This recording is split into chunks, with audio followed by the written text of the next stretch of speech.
Ever since its launch in 1969, largely as a result of President Lyndon B. Johnson signing the Public Broadcasting Act of 1967 into law, PBS has earned the admiration and respect of several generations of American television viewers. While much of that praise has been earned thanks to assets such as their hard-hitting investigative journalism, their undying devotion to the arts, and even critically acclaimed scripted shows such as Downton Abbey, it is undeniable that their bread and butter has been their offerings in the field of educational programming. Shows like Sesame Street, Mr. Rogers' Neighborhood, and Reading Rainbow have racked up several Daytime Emmy Awards, served as a reliable go-to for parents, and have left a significant impact on pop culture. However, there was one show in 1998 that broke all the rules, and seemingly a lot of people's brains. One, One, two, three, four.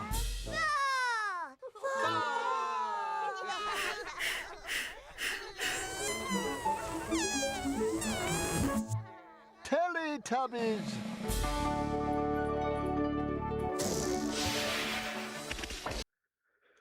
Teletubbies had already been a massive phenomenon since it had started airing in the United Kingdom earlier in 1997. A dance remix of its theme song peaked at number 1 in the music charts, almost earning the coveted spot as the number 1 song on Christmas Day. Teletubbies merchandise was the highest selling item, and even the catalyst for several fistfights during the 1997 holiday season.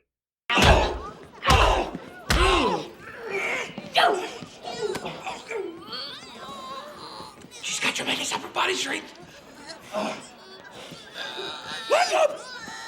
Wake up! Oh, she's biting my neck. She's biting my neck. However, it was not until January 1998 that PBS announced that it had purchased the rights to air Teletubbies in the States, starting that April. The deal was not met without disdain, as despite its popularity, Teletubbies was already viewed as polarizing, and it sparked concerns in parents and educators. These concerns primarily focused on the show's perceived lack of educational content. In addition, many believe the show's features of characters speaking gibberish and incessant repetition of activities could hinder a young viewer's cognitive development and ability to verbally communicate. Karen Lifter, a language specialist and psychologist at Northeastern University, urged parents to have their child watch Sesame Street instead, as that show would help preschoolers learn language. Do we have a videotape clip of that time I was on Sesame Street? Is that okay? Let's take a look at that. Here I am on the Sesame Street program. You lousy, stinking liar! Bite me, pal! Miserable puppet! You gap-toothed freak, bastard! Yeah, nobody says that to big birds. Myself, you worm-eating sissy! Stupid TV jerk! Alice Kahn, who was director of PBS's children's programming division at the time, defended the decision, expressing enthusiasm behind it being a rare show aimed specifically for those aged 1 to 4, and that it gave youngest viewers something to wonder about and play with and connect with. She further stated, "We realized that younger and older siblings watch TV together. Very often the younger children, while watching the preschool series, were the ones that weren't enjoying it or getting the most out of it." These concerns rang deaf on the ears of many, as it wasn't long before the 4 cuddly creatures won over the hearts and minds of many in America. The quartet was arguably Britain's most successful cultural export to its friends across the pond since the Beatles, as the show's bright colors, repetitive nature, and occasional slapstick comedy made it a smash hit among both its targeted audience. Oh my god. Oh my god! What happened? I want my Teletubby. Watch the Teletubbies. How dare you! That book may hold the key to my enslaving of all mankind. Ooh, fuzzy. God, the more I resist, the more intriguing they become. I can't look away. Again. Yes, again. Oh, dear God, please, once more. And college students, for research purposes, of course. When you're watching Teletubbies and you can't follow the plot, you're smoking too much pot, I got a roll of cookie dough when I pour cherry coke, but I can't find the kitchen because of all this damn smoke. The show was garnering a lot of publicity. Good, bad, and everything in between. The 4 characters became household names: Poe, Lala, Dipsy, and Tinky Winky. Tinky Winky was the best one with a big thing on its head and a handbag and a purse and an alcohol problem, I think, really, Tinky Winky. Tinky Winky had a dinky. Uh-oh. Tinky Winky fall down.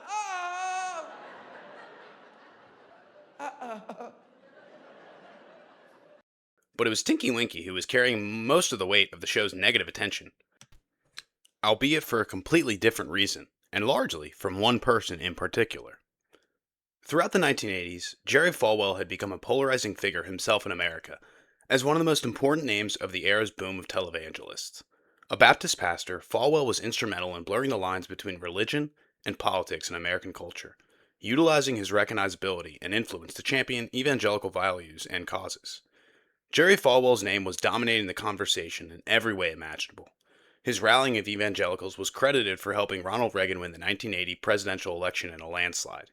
He also founded Liberty University and had a television program that was viewed by millions each episode. He was also infamous for his highly publicized lawsuit against Hustler magazine's founder, Larry Flynt, where Falwell notably, albeit completely inadvertently, helped bolster the First Amendment. Good housekeeping. That's, I mean, hey, you're famous, right? Well, I suppose you could say that. Mm-hmm. Reverend Falwell, have you ever had sex with your mother? Absolutely not. Never? I mean, you never in the outhouse, as Hustler magazine suggested? That is an absurd question. However, by the end of the 1990s, with the new millennium rapidly approaching, it had appeared that Mr. Falwell had found a new public enemy number one. Teletubby, the little purple figure carrying a handbag, is the target of Jerry Falwell's conservative religious magazine, the doll accused of being gay. A magazine edited by the Reverend Jerry Falwell says that the character of Tinky Winky on the kids' show Teletubbies is an effort to promote homosexuality. Teletubbies are a PBS hit with the toddler set, but the Reverend Jerry Falwell has launched a warning in the latest issue of his National Liberty Journal, telling parents Tinky Winky is gay. In the February 1999 issue of Falwell's newspaper, the National Liberty Journal, an op-ed was published warning parents against allowing their children to watch Teletubbies, claiming that the character Tinky Winky was explicitly written as a homosexual. I beat your asses! Whoa, gay, gay, gay, gay, gay, gay. What are you doing? Why are you two kissing? Because he's my husband and we love each other. What's going on? What about God? You heard him. The article cited Tinky Winky's appearance and mannerisms, in particular the purple triangle on his head and his habit of carrying a purse, as evidence that the character was attempting to push a homosexual agenda on children, viewing the triangle especially as a gay pride symbol. This claim is rather confusing, as historically the purple triangle has never been viewed as a symbol of the LGBTQ community. It is probable that it was being confused with the pink triangle.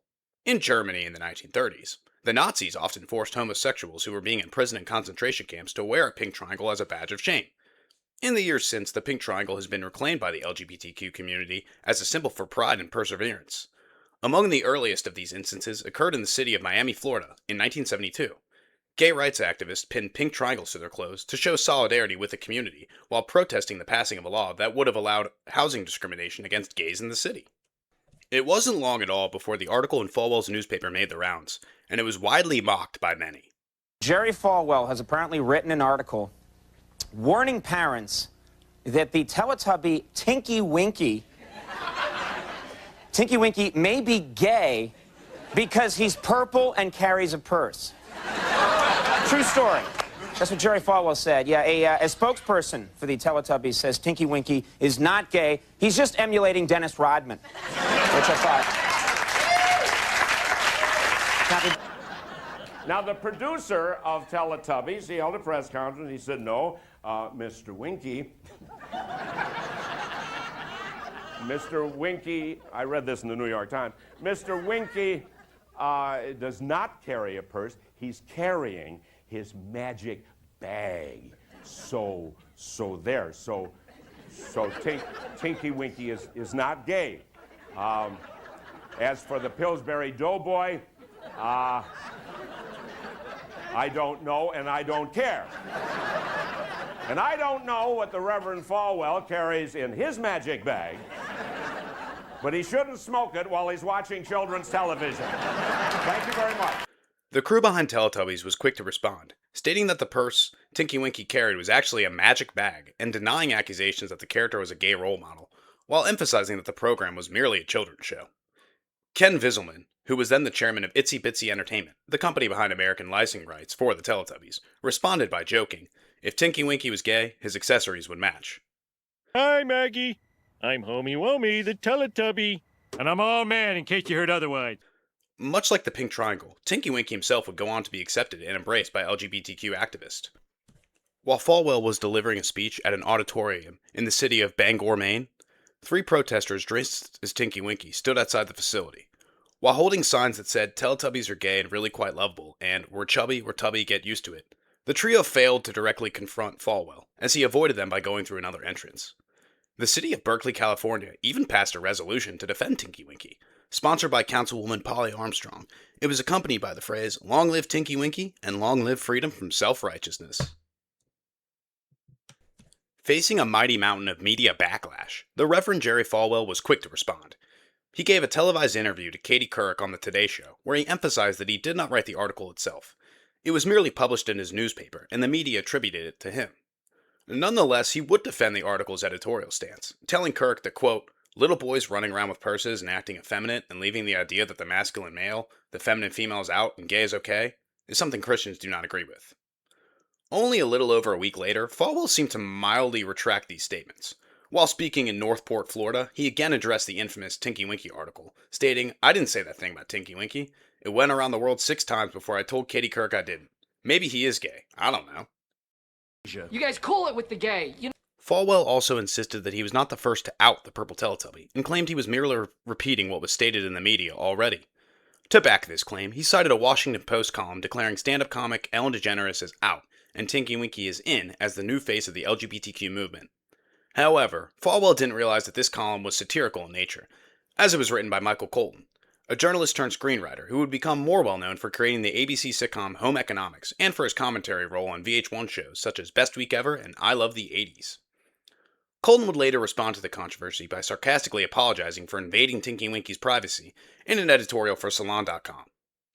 However, it would appear that neither Falwell or Colton were the first to raise skepticism about the sexuality of Mr. Winky. The first noted instance of someone accusing Tinky Winky of homosexuality was on August 24, 1997, at the Edinburgh International Television Festival. While a session was being held on the correlation between youth culture and children's entertainment, panelist Andy Medhurst, a media studies lecturer at Sussex University, was reported as saying that Tinky Winky is the first queer role model for toddlers. Medhurst was expanding upon comments he had written a month earlier questioning Tinky Winky's sexuality in an open letter written to British magazine The Face. And he's scared. He's scared. Jerry Falwell would pass away on May 15, 2007, as a result of cardiac arrest. Between the years from the Tinky Winky debacle to the date of his death, Falwell continued to make headlines and sometimes cause public outcry with his commentary in the world around him. In later statements, he would blame the September 11th terrorist attacks on groups such as gays, feminists, and the ACLU, and incited media furor for a sermon where he suggested that the Antichrist would be a Jewish man when he arrives. Upon his death, Falwell left behind a complicated legacy, to say the least. Let's look at the thoughtlessness and the mean-spiritedness of your very remarks that you've made about Reverend Falwell. By all means. You think it's a pity that there isn't a hell for him to go to, you said. Yes, I do. On his death, you write, the discovery of the carcass of Reverend Falwell on the floor of his obscure office is almost zero significance, except for perhaps 2 categories of people, etc. You also say the evil he did will live after him. Yes. And finally, new rule: death isn't always sad.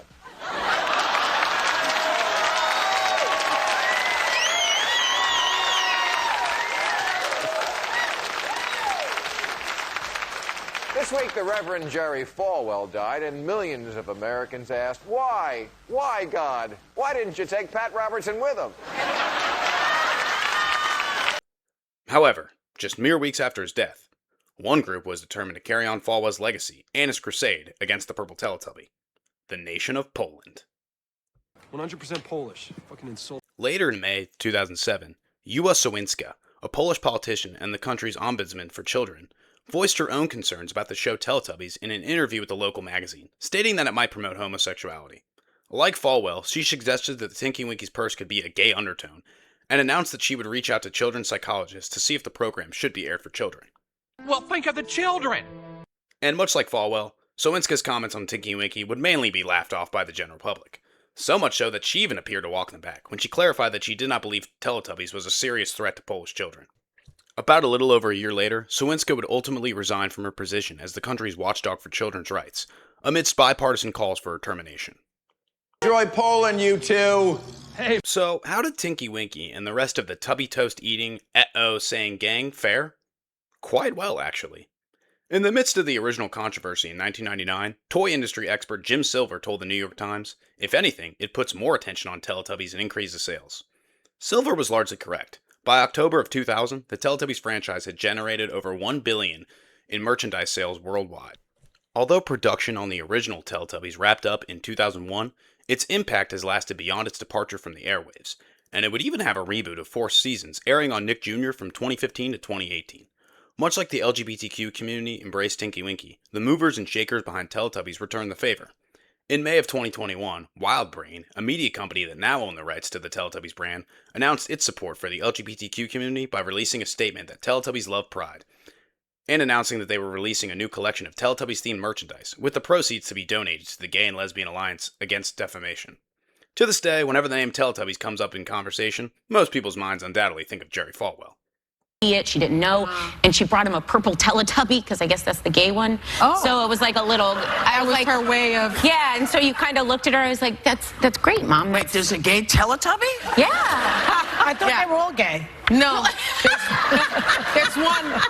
there's one in particular. Teletubbies don't have genitalia. How does anybody know? Yeah, no, there's a gay one. There's a gay one. There is a gay one. What'd you guys think of this video? If you'd like to see more, feel free to comment and subscribe. I watched a lot of Teletubbies to make this video for you, so you might as well. Oh, and by the way, happy Pride Month. For the rest of my life, I'll be as lonely as Pat Robertson and Jerry Falwell after the rapture. Damn it, Jerry, why are we the only ones still here? I don't know, we hated all the right things. Now there's nothing left to hate. I'm gonna hate that rock. No, I'm gonna hate that rock. Let's both hate that rock. I hate you. I hate you too.